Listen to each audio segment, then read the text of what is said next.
Assalamualaikum dan salam sejahtera. Selamat datang di WM Production Podcast Horror. Hai, aku Mela. Di episode kali ini aku akan membahas tentang cerita misteri. Dan aku akan nemenin waktu kosong kalian beberapa menit ke depan. Jangan lupa siapin cemilan kalian dan posisi ternyaman kalian.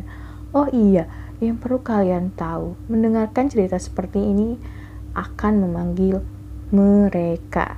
So, jangan dengerin sendirian, bisa aja sih mereka udah ada di sekeliling kamu sekarang. Sesuai sama judulnya, kita langsung aja mulai ceritanya. Misteri pintu bertirai merah di warung makan.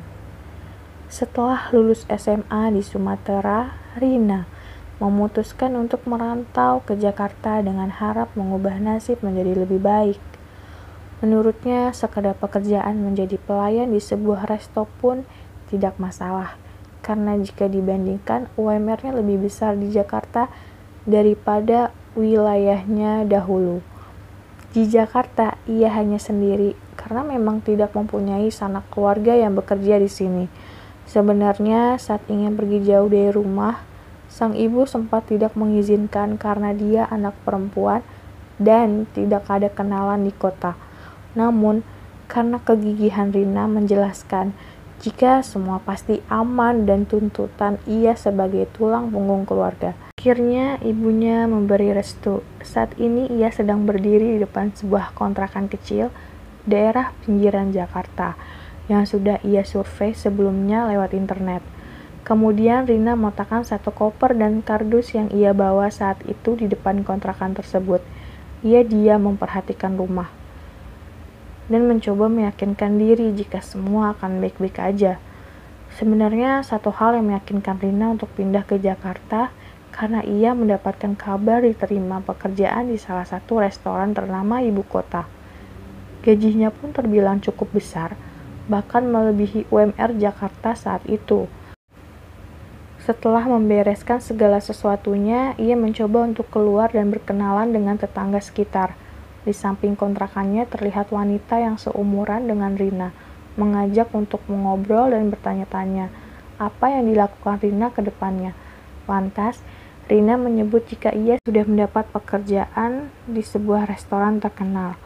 Tanpa disadari, ternyata tetangganya itu sempat dengar restoran tersebut, bahkan orang yang sebelumnya tinggal di tempat Rina pernah bekerja di sana. Namun, orangnya sudah pulang ke kampung beberapa bulan yang lalu. Memang dunia sempit sekali, pikir Rina dalam hati.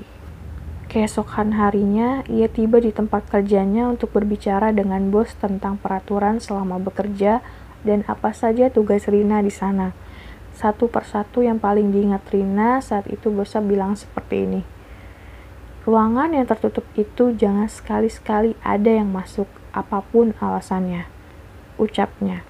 Rina hanya mengangguk karena berpikir mungkin itu ruangan untuk penyimpanan uang atau memang khusus kepala perusahaan. Kalau dilihat pun jaraknya berdekatan dengan dapur paling belakang dan ditutupi dengan tirai warna merah. Sebulan berjalan di restoran tersebut, banyak hal yang dialami Rina di sana. Sesuatu yang kadang tidak bisa dijelaskan dan dipercaya banyak orang. Salah satunya saat itu Rina mendapat shift malam. Namun karena sang ibu meminta untuk menelpon, ia memilih untuk menjauh dari kerumunan. Salah satu tempat yang paling pas kala itu di samping ruangan kosong bertirai merah. Sedang asik ngobrol dengan ibunya, tiba-tiba saja ibu Rina berkata, "Siapa itu? Suara perempuan yang manggil-manggil kamu? Kayak teriak begitu. Bosmu bukan?" Tanya ibu dalam sambungan telepon. Lantas Rina menengok ke kanan dan ke kiri dan memastikan apa ada orang di sekitarnya. Dan ternyata memang sepi. Tidak ada siapa-siapa kala itu, hanya ia seorang diri. Jantungnya pun berdegup kencang hingga bulu kuduknya berdiri. Rina memutuskan untuk mengakhiri telepon dan menghubungi ibunya lagi esok hari. Pengalaman lain yang membuat ia bertanya-tanya mengenai pelanggan di resto ini.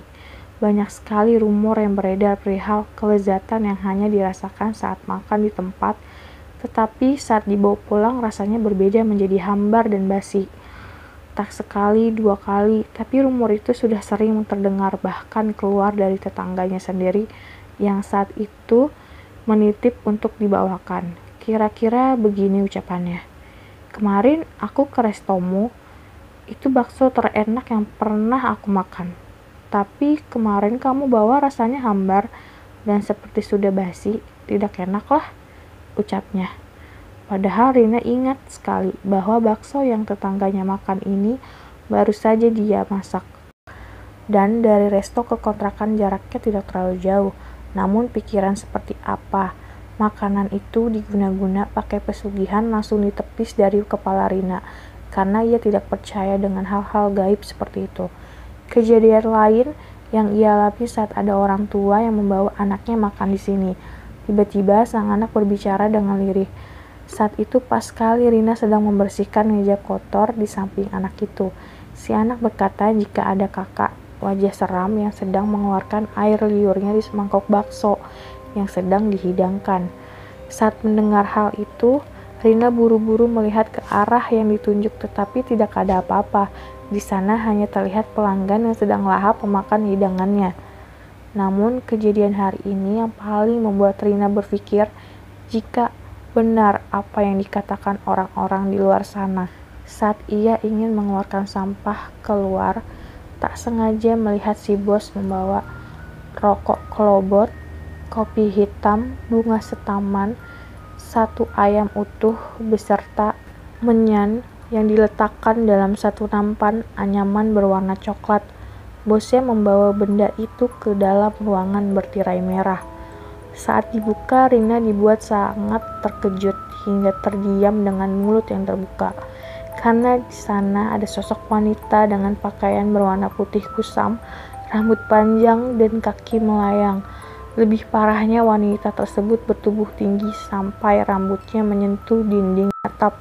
Saat itu Rina ingin teriak namun tidak bisa, seperti terkunci rapat-rapat. Tanpa sadar, si bos menyadari kehadiran Rina. Sejak saat itu, ia diberhentikan dari pekerjaannya dan dibelikan tiket pesawat untuk kembali ke kampung halaman. Bosnya berkata, uang gajian akan dikirim setelah tahu jika Rina sampai di kampung. Mau tak mau ia menerima hal tersebut. Tak berserang lama, semenjak kejadian itu Rina dikabarkan sering kesurupan dan sakit-sakitan. Hingga suatu saat tetangganya di Jakarta menghubungi jika orang yang dahulu tinggal di kontrakan sebelum Rina ternyata sudah lama meninggal karena penyakit aneh. Bahkan menurut orang tuanya, anak mereka sering teriak-teriak menyebut, "Jangan ganggu saya, pergi dari sini," tutupnya. Cerita ini merupakan reka ulang dari kisah yang berkembang di masyarakat. Kesamaan nama dan tempat kejadian hanyalah kebetulan belaka. Dan bagi kalian yang tahu cerita ini dan tahu gimana keadaan Rina sekarang, bisa dong kalian komen di bawah. Demikian podcast horor kali ini. Terima kasih telah mendengarkan episode pesugihan minggu ini. Untuk kalian yang punya cerita atau pernah ngalamin juga kayak cerita barusan, bisa banget komen di bawah atau DM di Instagram wmproduction46. Sampai jumpa dan see you next podcast. Terima kasih. Wassalam.